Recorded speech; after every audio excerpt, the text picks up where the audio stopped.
There is something very odd about the relationship between Tommy Robinson and the British state. On the face of it, they despise him and wish him to be discredited, silenced, even disappeared. Now, there is no doubt that the visceral hatred of Robinson is all too real, as is the desire to discredit him in the eyes of respectable people.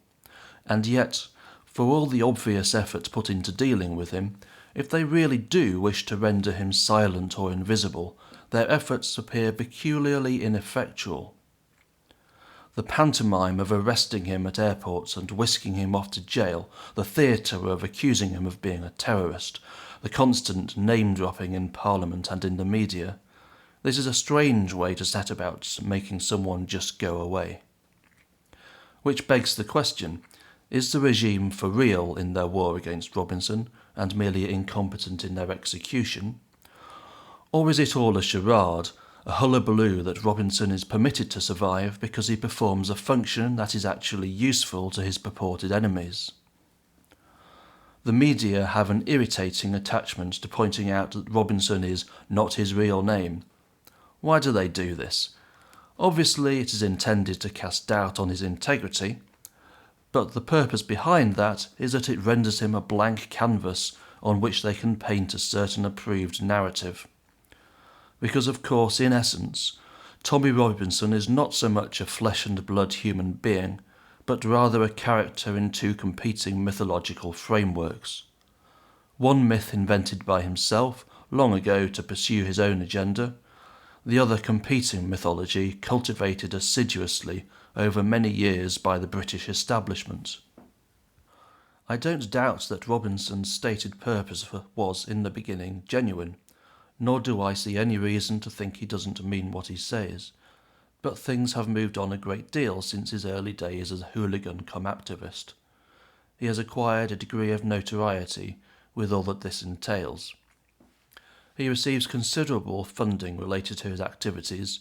He has to put food on the table after all, but his well-resourced sponsors do, of course, have their own agendas.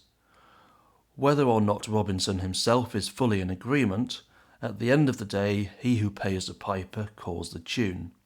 And at this stage, even if he wanted to, he could hardly give up, get a normal job and live the quiet life. He is committed to plough the furrow he started.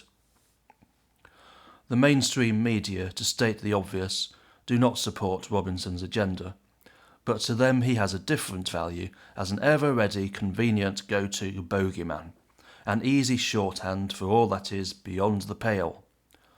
When the ad Hitlerum argument feels a bit too unsubtle, even to the shitlibs, the ad Robinson attack does the job. If they ever find themselves obliged to interview a genuinely realist voice, the knockout question is always, do you agree with Tommy Robinson?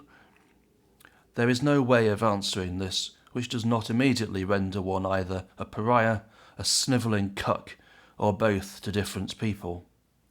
Likewise within the Tory party, Robinson is a quick and dirty way of gatekeeping out any people who might upset the apple cart, and forcing everyone to disavow any views which might prove problematic in the language of the left, which is of course the lingua franca of all establishment politicians.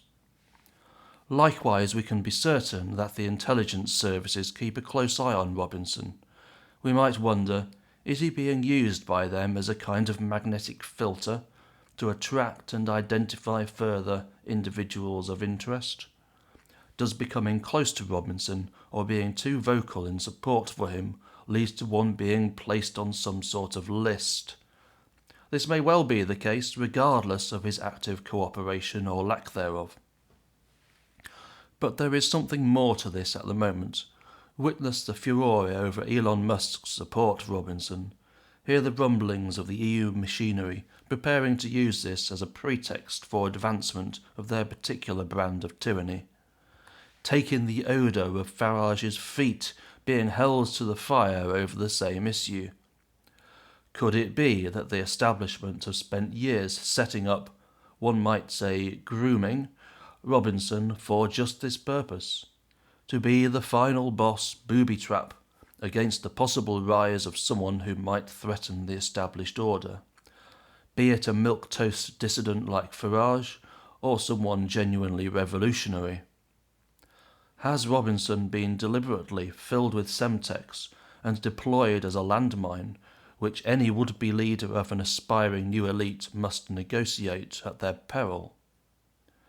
Tiptoe round him and you disappoint your core supporters, dissipating any revolutionary energy. Step on him and you blow yourself up in the eyes of normies. Whether by design or by happen chance, this seems to be the current function of Tommy Robinson. To be the burning bridge which on the stroke of midnight takes down the almost successful pretender into the abyss. Farage clearly knows this well, as we see from his dogged determination to choose containment over self-detonation. Musk either doesn't know or doesn't care. Such is the prerogative of the super-rich. None of this is intended either as criticism or support for Robinson himself. There are many things he says which we might agree with. There are things he does which we may not agree with. There are a great many unknowns. But I put it to you that Tommy Robinson, the person, is far eclipsed in importance by Tommy Robinson, the pawn in a larger game. We would do well to remember that.